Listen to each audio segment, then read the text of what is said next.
வணக்கம். ரீசெண்டாக நம்ம யூடியூப் கமெண்ட்ஸில் ஒருத்தவங்க ஒரு கொஸ்டின் கேட்டிருந்தாங்க. பெட்டு போட்டு எத்தனை நாள் தொங்க விடாமல் நம்ம ரூம்குள்ளே வச்சுக்கலாம். ஸோ ஹோல்ஸ் போடாமல் கண்டிப்பாக உடனே போட்டாகணுமா அப்படின்னு கேட்டிருந்தாங்க.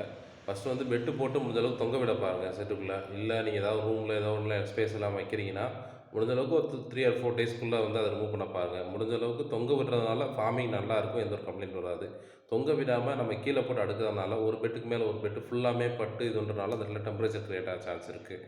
வெயில் காலத்தில் அது ரொம்ப ஒரு கம்ப்ளைண்ட்டாக உருவாகும்.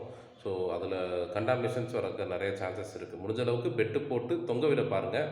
முடியாத பட்சத்தில் ஒரு 2 ஆர் 3 டேஸ் மட்டும் அதை வச்சுட்டு சீக்கிரம் எடுத்து தொங்க விட பாருங்கள். 2வது ஹோல்ஸ் கண்டிப்பாக பெட்டு போட்டோன்னே போட்டாகணும். அப்போ தான் விதை வளரும். நம்ம ஒரு நாள் 2 நாள் போடாமல் விட்டுனாலும் ஸோ அதுக்கப்புறம் போட்டாலும் விதை வளர்றதுல கொஞ்சம் பாதிப்பு ஏற்பட சான்ஸ் இருக்குது. ஒரு 4 நாள் ஆச்சுன்னா கண்டிப்பாக விதை வளராது. முடிஞ்ச அளவுக்கு ஹோல்ஸ் சீக்கிரம் போட்டுருங்க பெட்டு போட்ட உடனே. ஓகேங்களா? பாய்.